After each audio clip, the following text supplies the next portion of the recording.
Hi, I'm Graham and welcome back to Man vs Film. This is going to be a top 10 of movies that you can watch right now on the UK Netflix. So let's just get started with number 10, which is FX2. Rolly Tyler and Leo McCarthy team up once more to use their special effects knowledge and investigative style to find those responsible for the death of a cop. This is another nostalgia movie for me. I used to watch this a lot when I was younger. I really liked it, and I recently discovered it again a couple of months ago, and I watched it and I really enjoyed it again. Now, admittedly, it's not the best movie and it doesn't hold up as well as it could do, but nostalgic value, I really liked it. I do really like the clown sequence, even though it wasn't as great as I remember it, I still had a lot of fun with it. And if this is a movie that you've seen back in the day and you want to revisit it, absolutely, it's still a good movie to watch. Number 9 on my list is Gone Baby Gone. When a 4-year-old girl goes missing, 2 private detectives are talked into taking the case. This was Ben Affleck's directing debut and it stars his younger sibling, Casey Affleck. The story itself is complex, but it is never confusing, and one of the best things about it is the sort of realistic nature of it, where it's set, the way it's filmed. It just really made a mark and a stamp, and Ben Affleck has carried that on further into his directorial career, but this one is a great piece of work on its own right. For something a little bit lighter, at number 8 I put in Walk of Shame. A reporter's dream of becoming a news anchor is left in tatters when a one-night stand leaves her abandoned without a bag, phone, money in the middle of downtown LA. She has 8 hours to get back in time for this job interview that will be the most important one of her career. This movie's got a bad reputation and it's not perfect, and it's one of those every single thing that can possibly go wrong will go wrong to this character, even though it may be completely unbelievable what actually happens to her. But it is a comedy and it's not supposed to be a realistic. It's got some laughs and it's got some unbelievable moments that just don't fit in with the entire storyline. But ultimately, I had a little bit of fun with it, and I thought Elizabeth Banks was a really great performance and proved that she can just really hold a movie on her own right. Number 7 is Mean Creek.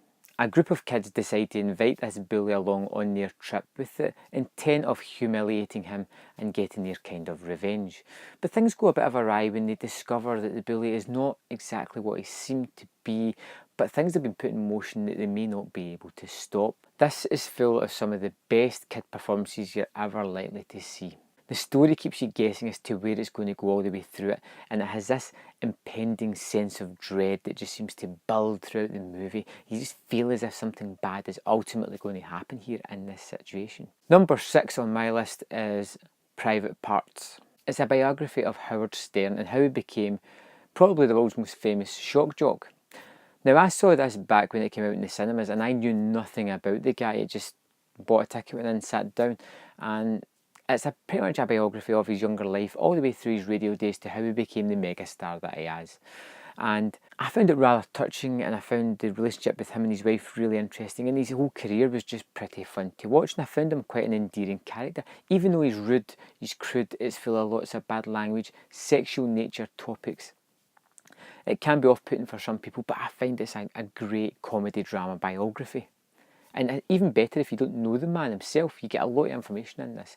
Although it may be one-sided, but it's still an entertaining yarn. Number 5 on my list is Holidays, a horror anthology that puts a spin on some of our most famous holidays. As with all anthology movies, there's some good ones, there's some bad ones, and there's some just downright weird tales in amongst this bunch. And you know what, like even when it finished, there's a couple of the segments in this I really did like, that were really interesting, really well shot, and just I wasn't really too sure where they were going to go.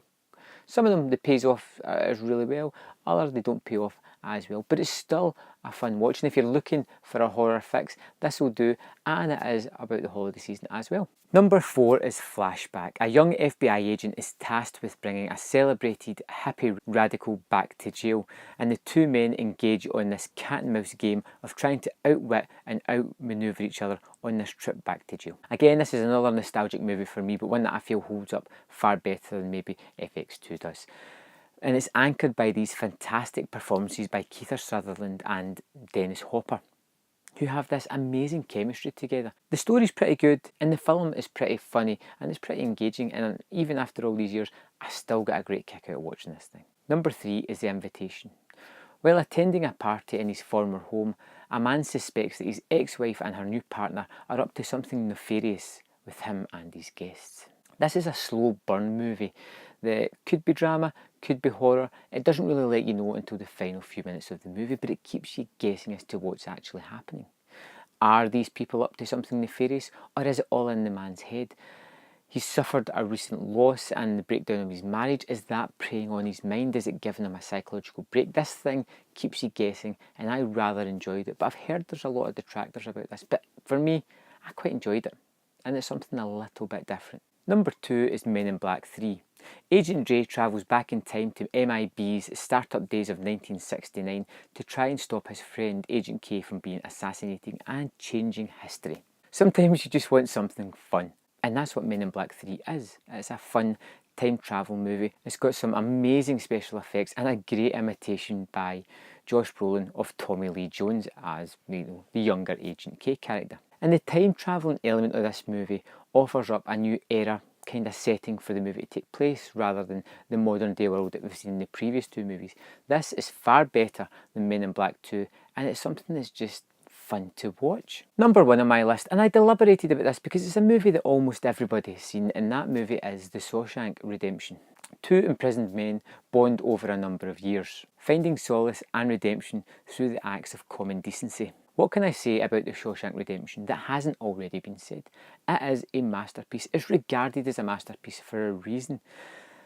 This was a movie that wasn't a hit when it first came out, but it slowly built up over the years, and it's regarded as a favourite of most movie fans. It's a terrific movie, and I've seen it lots of times, but every time I stick it on, I get lost in the story, I get lost in these fantastic characters. I want to see their journeys yet again. It is a terrific movie that just draws you in every time you watch it. So if you've never seen it, now's the chance to really check this out.